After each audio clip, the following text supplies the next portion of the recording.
सबसे प्यारी है, माँ तू जग में न्यारी है।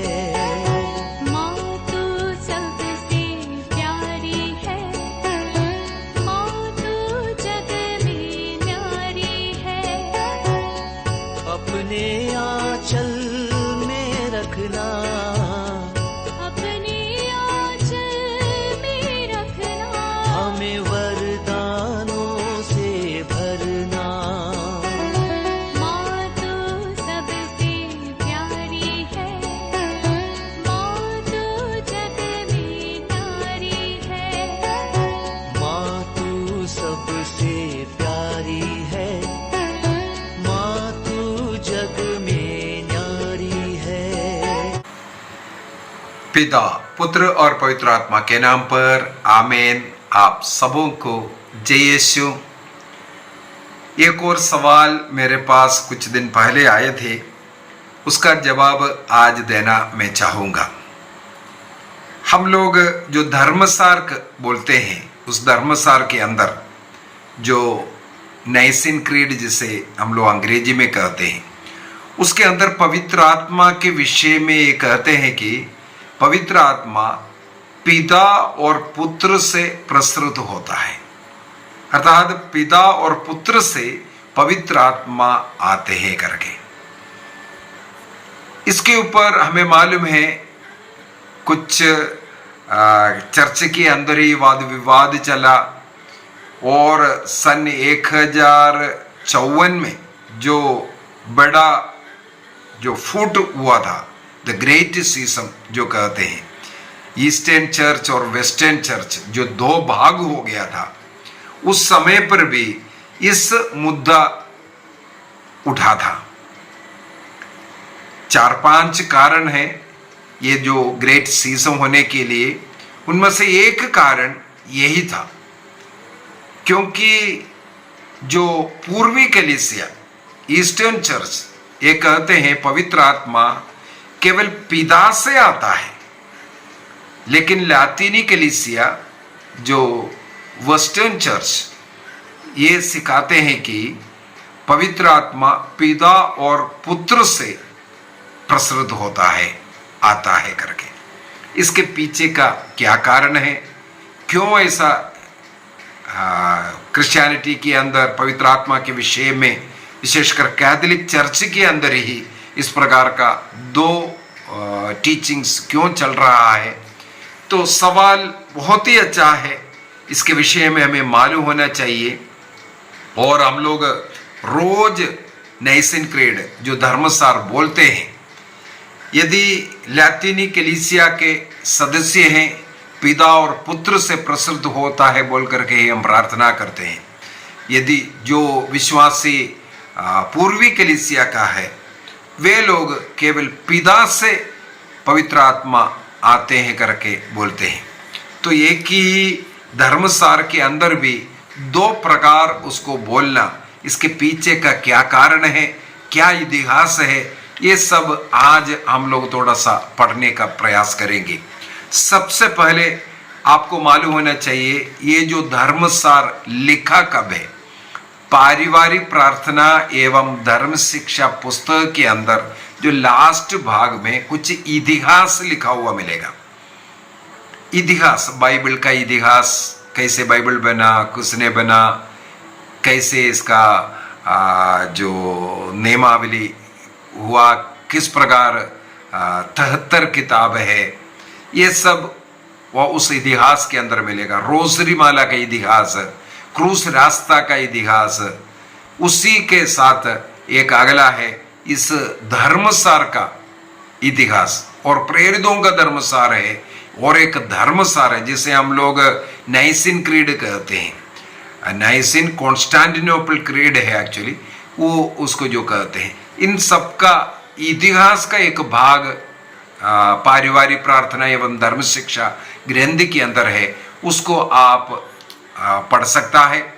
और साथ ही साथ आप मैं थोड़ा सा बोल करके देना चाहूँगा। हमें मालूम है 3री सदी में जो आर्यनिज्म जो ज़्यादा बढ़ रहा था, आर्यनिज्म ईसा मसीह के ईश्वरत्व के खिलाफ, पवित्र तृत्व के खिलाफ जो सिखाने वाला जो आर्यूस नाम का जो पुरोहित है, उनके द्वारा प्रचारित आर्यनिज्म, उसका खंडन करने के लिए 325 में संत सिरिल के अध्यक्षता में और राजा कॉन्स्टेंटाइन के द्वारा बुलाया गया जो नाइसिन, जो निसिया महासभा में जो संत अतनसियुस, उस समय पर एक छोटा फादर था, पुरोहित था, वो जो पैट्रियार्क के अलेक्जेंड्रिया का पैट्रियार्क के असिस्टेंट था, वो उसका सेक्रेटरी था, उनको वो क्योंकि बहुत बड़ा ज्ञानी था, आज संत अतनसिस उस समय पर केवल एक छोटा नया नया पुरोहित बना था, उस पुरोहित को ये कार्य सौंपा गया निसिया महासभा में है, जो सच्चाई क्या है पवित्र तृत्व के विषय में, पिता के विषय में, पुत्र के विषय में, पवित्र आत्मा के विषय में एक धर्मसार, एक नियम जो हम लोग जिसको हमारा विश्वास मंत्र के रूप में स्वीकार कर सकते, उसको लिखने के लिए वो नियुक्त हुआ था। तो संत अतनसियुस के द्वारा 325 में इसका रचना, सबसे पहला रचना जो हुआ था, उसको 325 के निसिया महाधर्म जो सिनड हुआ, उसमें इसको पढ़कर करके सुनाया गया और आर्यनिज्म का इसके द्वारा खंडन किया था। इसी कारण चाहे पूर्वी कलीसिया हो चाहे पश्चिमी कलीसिया हो, सब लोग, even orthodox church, Anglican church, Marthomite church, ये सारे चर्च जो धर्मसार को स्वीकार करते हैं, उनके चर्च में, उनके प्रार्थना में ये धर्मसार बोला जाता है, क्योंकि 325 में जो आर्यनिज्म के खिलाफ जो सच्चाई, सत्य बात क्या है, उसको लिखा है ये धर्मसार। उस धर्मसार के अंदर कुछ और जोड़ा गया 381 के कॉन्स्टेंटिनोपल महासभा में। कुस्तांतिनोपल जो महासभा हुआ, जिसे अंग्रेजी में कॉन्स्टेंटिनोपल कहते हैं, वहां पर जो महासभा हुआ 381 में, तब थोड़ा सा और शब्द को जोड़ा।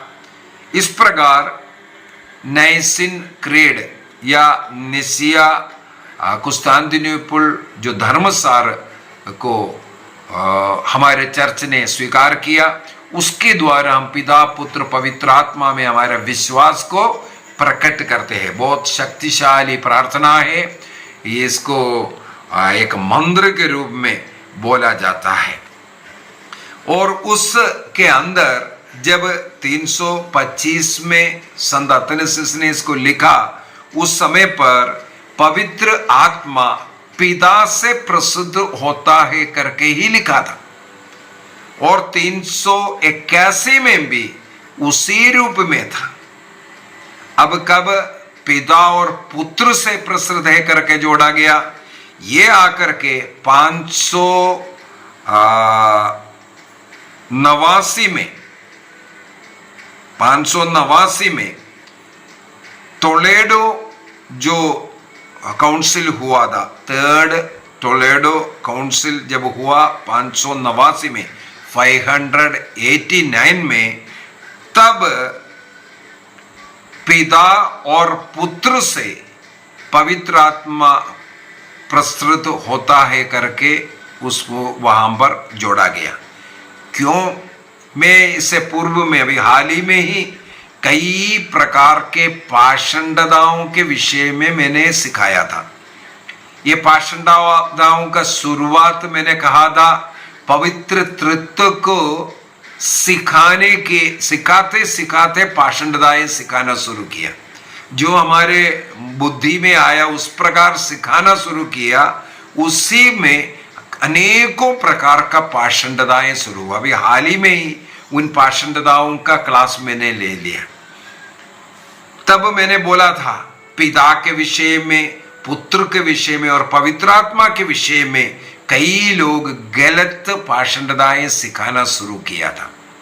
इसलिए पिता पुत्र पवित्र आत्मा वो एक है, एक तत्व से है, इसको बताने के लिए लैतिनी कलीसिया ने 589 में तीसरी टोलेडो जो काउंसिल हुआ था, महासभा हुआ था, उसमें ये बताने के लिए पिता और पुत्र वो एक ही तत्व का है और पवित्र आत्मा उसी तत्व से है, पवित्र तत्व के ऊपर जोर डालने के लिए पिता और पुत्र से प्रसृत होता है करके वहां पर जोड़ा गया।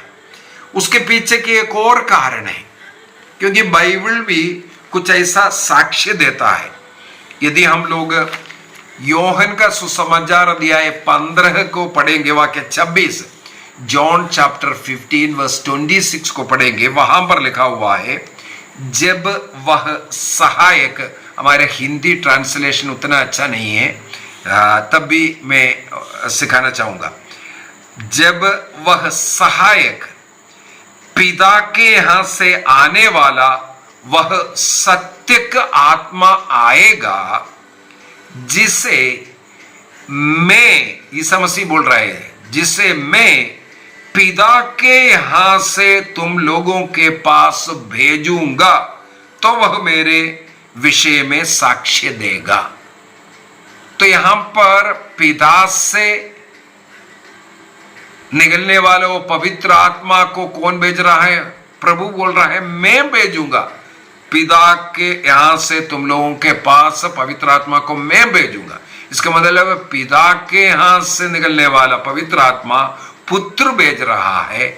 इस कारण भी जॉन चैप्टर 15 वर्स 26 के द्वारा भी चर्च ने उस समय पर पवित्र तत्व का एक ही तत्व है सिखाने का केवल उद्देश्य है, ये तीनों एक ही ईश्वर है।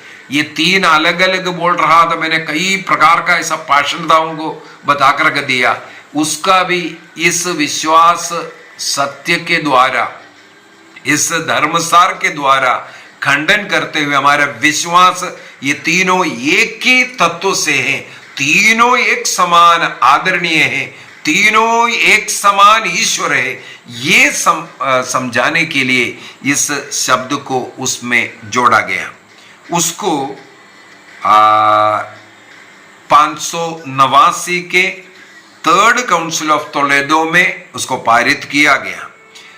इस जोड़ने का इसको फिलियोक कहते हैं, फिलियोक क्लोज कहते हैं इसको।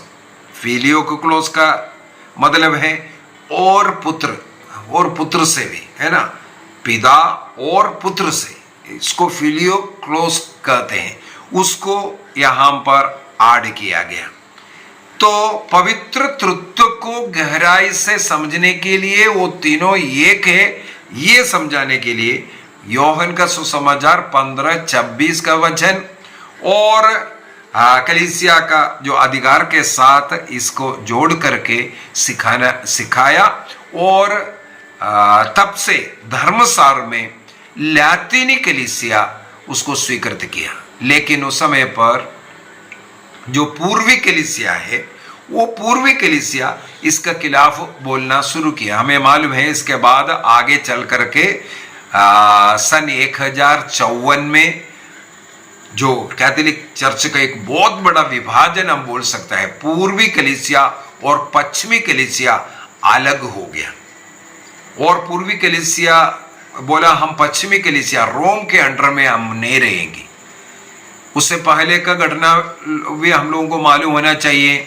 उस समय तक क्रिश्चियनिटी का 5 संदेश हुआ करता था। मैं उसके विषय में भी कई क्लास सिखा चुका हूं।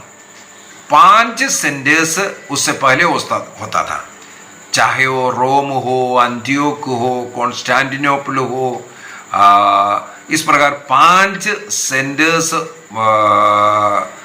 अलेक्जेंड्रिया है, ये 5 संदेश होता था। ये 5 संदेश में रोम को सबसे बड़ा उनके अधीन में बाकी ये पांचों सेंटर में एक पैट्रियार्क रहते थे, पैट्रियार्क्स बोलते हैं। पोप को उस समय पर पैट्रियार्क बोलते थे। तो रोम का पैट्रियार्क, रोम का बिशप सबसे टॉप में रहेगा, क्योंकि मैं उसका भी कारण बोला क्यों रोमन कलीसिया बोलते हैं, रोमन चर्च बोलने का क्या कारण है। रोम में वो हेड ऑफिस रखने का इवन सम्राट कॉन्स्टेंटाइन चाहता था उनके द्वारा बनाया हुआ सिटी जो कॉन्स्टेंटिनोपल वो चर्च का हेड ऑफिस बन जाए, लेकिन चर्च ने उस समय पर वो स्वीकार नहीं किया, क्योंकि संत पेत्रुस, पौलुस और अनेकों संतों का शहादत का जगह है रोम, जहां उनको दफनाया गया है, जहां उन्होंने सेवा किया, वही रोम चर्च का सेंटर बने रहेगा। ये संत पापा लोगों ने निर्णय किया और उसी प्रकार वहां रखा गया। तो इसलिए एक पहले से एक था कॉन्स्टेंटिनोपल बनना है सेंटर बोल करके। इसके बाद अपना अपना जो पांचों पैट्रियार्क में कुछ न कुछ ऐसे ऐसे छोटा मोटा विवाद जब शुरू हुआ, तब पांचों एक साथ नाम मिलने का और कुछ विरोध करने का, विशेषकर जो कॉन्स्टेंटिनोपल से बाइजेंटाइन जो चर्च है वहां से कई विरोध करने का, ये सब सिलसिला जब शुरू हुआ था, उसी समय पर ये वाला जो फिलियोक्लोस ऐड करने वाला विश्वास मंदिर के अंदर, जो धर्मसार के अंदर ये फिलियोक्लोस पुत्र से भी पवित्र आत्मा प्रसृत है, ये ऐड किया गया। तब और बड़ा विभाजन हो रहा है और मनमुटाव हुआ, और ये जो ईस्टर्न चर्च विशेषकर जो कॉन्स्टेंटिनोपल जहां, वो बोला हम रोम के अंडर में नहीं रहेगा, अलग हो रहे बोल करके वो अपना। इसी प्रकार हमें मालूम है जो ग्रीक ऑर्थोडॉक्स चर्च का शुरुआत यहाँ से। तो ये विभाजन 1054 में द ग्रेट सीसम कहा जाता है। तो उसके लिए भी एक कारण ये तो बना था। यदि हम लोग इसका गहराई से पढ़ाई करेंगे, eastern church and western church दोनों चर्च जोहन का सुसमाचार अध्याय 15 वाक्य 26 को ही उठा करके सिखाते हैं। अभी ईस्टर्न चर्च क्या कहते हैं, वो पिता से आता है, लेकिन पवित्र आत्मा पुत्र के द्वारा भेजा गया, पुत्र के द्वारा भेजा गया। कहां से? पिता से। उसको एक जोड़ करके पिता और पुत्र से भेजा गया। ये वेस्टर्न चर्च बोलना शुरू किया। दोनों का बेस योहन का सुसमाचार अध्याय 15 वाक्य 26 ही था। आज कैथोलिक कलीसिया, ये जो पूर्वी कलीसिया जो बोल रहा है उसको भी स्वीकार कर रहा है, क्योंकि दोनों चर्च समझ गया कि इसका अर्थ तो एक ही है, इसका अर्थ तो एक ही है। जब तीनों का तत्व एक है, इस प्रकार अलग कर करके पिता और पुत्र को अलग कर करके देखना यह भी गलत है। इसलिए कैथोलिक कलीसिया का धर्म शिक्षा ग्रंथ 247 में 247 कैटेकिज्म ऑफ कैथोलिक चर्च, वहां पर संत पापा लियो 447 जो टिप्पणी दिया, उस समय का संत पापा सन 447 में संत पापा लियो ने जो टिप्पणी किया उसके विषय में यहां पर लिखा हुआ है। संत पापा उस समय पर बोल रहा है, लैटिन कलीसिया का और अलेक्जेंड्रियन कलीसिया का जो परंपरा के अनुसार हम लोगों का ये जो धर्मसार के अंदर जो पिता पुत्र से प्रसुद्ध होता है, ये जो सब बोल रहा है वो सब सही है। वो हमारे परंपरा में लैटिनी कलीसिया का और अलेक्जेंड्रियन कलीसिया का, अलेक्जेंड्रिया का जो कलीसिया है उसमें ये परंपरा चलते आ रहा है, इसलिए उसमें कोई दोष नहीं है। कैटेकिज्म ऑफ कैथोलिक चर्च के अंदर संत पापा लियो फर्स्ट का ये वचन को कोट करके रखा हुआ है। और साथ ही साथ कैथोलिक कलीसिया का धर्म शिक्षा ग्रंथ 246 के अंदर इसको और समझाया है पवित्र आत्मा पिता और पुत्र से कैसे आ रहा है, वो दोनों को अलग अलग हम सेपरेट कर करके नहीं देखना चाहिए। वो पिता पुत्र और पवित्र आत्मा व्यक्तित्व जरूर है, लेकिन तीनों एक है। ट्रिनिटी को इस प्रकार हमें समझने की जरूरत है, ये सब सिखाता है। और साथ ही साथ जो कैटेकिज्म 690 में ये लिखा हुआ है, बहुत अच्छा सिखा रहा है। कैटेकिज्म 690 में बहुत ही सुंदर तरीके से ईसा मसीह जो शब्द का अर्थ है अभिषिक्त, क्रिस्त का मतलब है अभिषिक्त व्यक्ति। कैसे वो अभिषिक्त व्यक्ति है? जब पवित्र आत्मा के द्वारा वो अभिषिक्त व्यक्ति है। पवित्र आत्मा के द्वारा वो जन्म हुआ, पवित्र आत्मा के द्वारा उनका अभिषेक हुआ, तो वो अभिषिक्त क्रिस्त कहने के लिए भी क्या है? पवित्र आत्मा का अभिषेक। इसलिए इन लोगों को सेपरेट देखना ये भी गलत है, ऐसा कर करके। और 689 में भी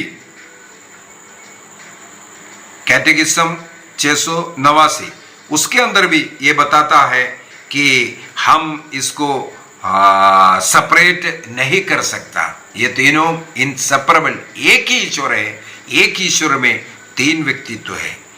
और 1438 के फ्लोरेंस काउंसिल में 1438 के फ्लोरेंस काउंसिल में भी महासभा जो हुआ था, उसमें भी ये सिखाया है पवित्र आत्मा का जो तत्व है वो पिता का तत्व है, वो पुत्र का तत्व है।